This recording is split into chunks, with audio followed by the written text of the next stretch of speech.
Hello and नमस्कार। कैसे हैं आप सभी लोग। आशा करती हूँ कि आप सभी अच्छे और स्वस्थ होंगे।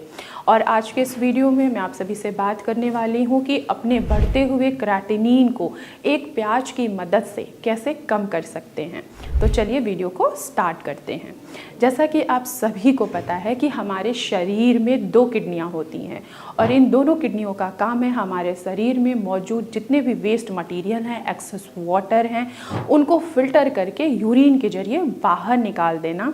और साथ ही साथ दोनों किडनियों का काम है हमारे ब्लड प्रेशर को रेगुलेट करना, हमारे एसिड बेस को बैलेंस करना, हमारे जो इलेक्ट्रॉल्स हैं जैसे कि सोडियम है, पोटेशियम है, फॉस्फोरस है, इनको बैलेंस करके चलना। अगर किन्हीं कारणों की वजह से जब हमारी किडनी अपनी फंक्शनिंग को खो देती है तो इन्हीं वेस्ट मटेरियल को वो फिल्टर नहीं कर पाती है और हमारे शरीर में यही waste material as a creatinine के रूप में बढ़ना स्टार्ट हो जाते हैं। तो आइए चलिए समझते हैं कि एक प्याज की मदद से हम अपने बढ़ते हुए क्रेटिनिन को कैसे कम कर सकते हैं। अब आपके दिमाग में आ रहा होगा कि मैंने अनियन की बात की है, प्याज की बात की है और हम प्याज खाने के लिए पेशेंट को मना करते हैं क्योंकि प्याज जो है वो ज़मीन के अंदर उगता है और ज़मीन के अंदर जितनी भी उगने वाली सब्जियां होती हैं उनको हम एक किडनी पेशेंट के लिए मना करते हैं क्योंकि ज़मीन में उगने वाले जितने भी वेजिटेबल्स होते हैं इनमें पोटेशियम की मात्रा ज़्यादा होती है। तो कैसे हम अनियन की मदद से अपने बढ़ते हुए क्रेटिनिन के लेवल को कम कर सकते हैं। जाहिर सी बात है कि प्याज जो है वो ज़मीन के अंदर ही उगता है और प्याज में भी पोटेशियम होता है, लेकिन प्याज में पोटेशियम जो होता है वो ना के बराबर होता है, यानी कि प्याज में कम पोटेशियम पाया जाता है। तो एक किडनी फेलियर का पेशेंट प्याज का सेवन आसानी से कर सकता है। तो चलिए आइए सबसे पहले हम समझ लेते हैं कि आखिर प्याज में क्या क्या बेनिफिट्स होते हैं।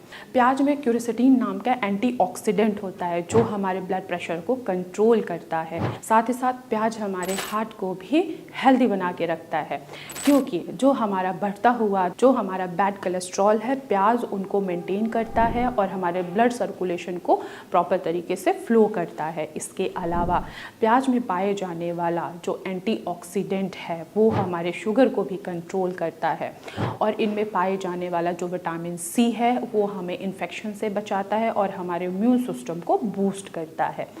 इसके अलावा प्याज में सल्फर कंपाउंड और फ्लेवनॉइड होते हैं जो कैंसर से लड़ने में हमारी मदद करते हैं। तो रही बात प्याज की, तो प्याज में बहुत सारे ऐसे गुण होते हैं जिनकी मदद से हम अपने किडनी पे आए हुए ऑक्सीडेटिव स्ट्रेस को कम कर सकते हैं और अपने बढ़ते हुए क्रेटिनिन के लेवल को कम भी कर सकते हैं। जैसा कि मैंने स्टार्टिंग में ही आपको बोला कि प्याज में एंटीऑक्सीडेंट होता है, क्यूरसेटिन नाम का एंटीऑक्सीडेंट होता है जो हमारे ब्लड प्रेशर को कंट्रोल करता है। तो अब आपकी किडनी डैमेज हुई है, किसके वजह से हुई है? ब्लड प्रेशर के वजह से। तो अगर आप प्याज का सेवन कर रहे हैं तो आप अपने ब्लड प्रेशर को कंट्रोल कर सकते हैं और बढ़ता हुआ ब्लड प्रेशर ही हमारी किडनी को हार्म करता है और उसकी फंक्शनिंग को डिस्टर्ब करता है। तो आप रोजाना के बेसिस पे अपने सब्जियों में प्याज का इस्तेमाल कर सकते हैं जिससे आपका ब्लड प्रेशर कंट्रोल होगा और आपका बढ़ता हुआ क्रेटिनिन कम होता हुआ चला जाएगा। इसके साथ ही साथ प्याज में विटामिन सी होता है और ये हमारे बैक्टीरिया और इन्फेक्शन से भी लड़ता है। तो अब प्याज का अगर आप सेवन कर रहे हैं और आपके किडनी के ऊपर किसी भी तरीके का ऑक्सीडेटिव स्ट्रेस आया है, किसी भी तरीके का इन्फेक्शन आया है जैसे कि यूटीआई, तो भी आप प्याज का सेवन कर कर अपने बढ़ते हुए क्रेटिनिन के वैल्यू को आसानी से कम कर सकते हैं। अब सवाल ये आता है कि क्या किडनी फेलियर का पेशेंट प्याज का सेवन कर सकता है? तो बिल्कुल कर सकते हैं, बस मॉडरेट फॉर्म में।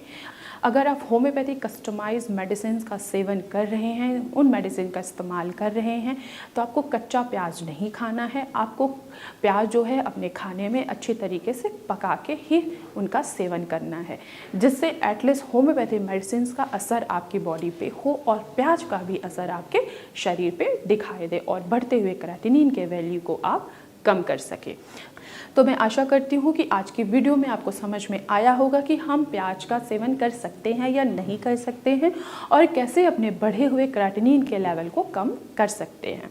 तो आज की वीडियो में बस इतना ही, फिर मैं मिलूँगी नेक्स्ट वीडियो में। तब तक के लिए धन्यवाद।